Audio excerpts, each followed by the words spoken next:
मालदीव्स या लक्षद्वीप, जाना कहाँ है? थाईलैंड।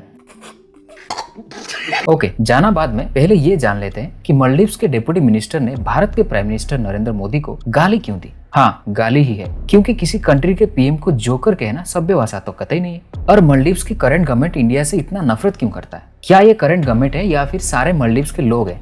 और अगर इतना नफरत है तो फिर इसका कारण क्या है? सब कुछ जानेंगे आज। पहले कुछ दिनों से इंडियंस ने इंटरनेट पर लक्षद्वीप को सर्च करना स्टार्ट कर दिया, जो कि अपना है। इंडिया की एक यूनियन टेरिटोरी है लक्षद्वीप। तो जब सर्च किया तो लक्षद्वीप की सौंदर्य सबको अच्छा लगा। देन बहुत सारे लोग ये डिस्कस करना स्टार्ट कर दिया कि हम मालदीव्स की जगह लक्षद्वीप घूमने क्यों ना जाएं। ये भी मालदीव्स की तरह का आइलैंड है, यहाँ की बीच की सैंड भी व्हाइट है और मजे तो हम राजस्थान की रेगिस्तान में भी ले लेते हैं। उधर तो पानी भी मिलेगा और ऊपर से बहुत ज्यादा सस्ता भी है in comparison to Maldives. Then इसी बात से मालदीव्स के कई सारे मिनिस्टर्स को मिर्ची लगी। उन्होंने सोचा यार हमारा क्या होगा। दरअसल मालदीव्स में हर साल जितने भी पर्यटक घूमने जाते हैं उनमें से सबसे ज्यादा पर्यटक इंडिया से होते हैं। हाँ, अगर 2023 की आंकड़ा बताऊं तो लगभग 2,09,000 लोग इंडिया से मालदीव्स घूमने गए थे। हाँ, ये सबसे ज्यादा है। इसके पीछे रशियंस होते हैं और मालदीव्स की इकोनॉमी उनके टूरिज्म पर डिपेंड करता है। अकॉर्डिंग टू वर्ल्ड बैंक उनके टोटल जीडीपी लगभग $6.5 बिलियन है। उनका टोटल जीडीपी का 1/3 पार्ट टूरिज्म से आता है और उनका सबसे ज्यादा एम्प्लॉयमेंट इसी सेक्टर में ही है, लगभग 70%। पर क्या करें, इनको तो सुनना ही नहीं है। इंडियंस की लक्षद्वीप जाने का बात सुनकर मालदीव्स के मिनिस्टर्स ने सोशल मीडिया में एंग्री रिएक्शंस दिखाना शुरू कर दिया। उनके एक मिनिस्टर ने ये कह दिया कि आप मालदीव को लक्षद्वीप से कैसे कंपेयर कर सकते हैं, हमारा सर्विस अच्छा है और तुम्हारे रूम से गंदे स्मेल्स आते हैं। उसके बाद मालदीव्स के deputy minister of youth empowerment Mariyam Shiuna ने हमारे प्राइम मिनिस्टर को एक जोकर तक कह दिया और इजराइल की पपेट भी कह दिया। जैसे कि सबको उम्मीद था, इसी एक्शन का ऑपोजिट और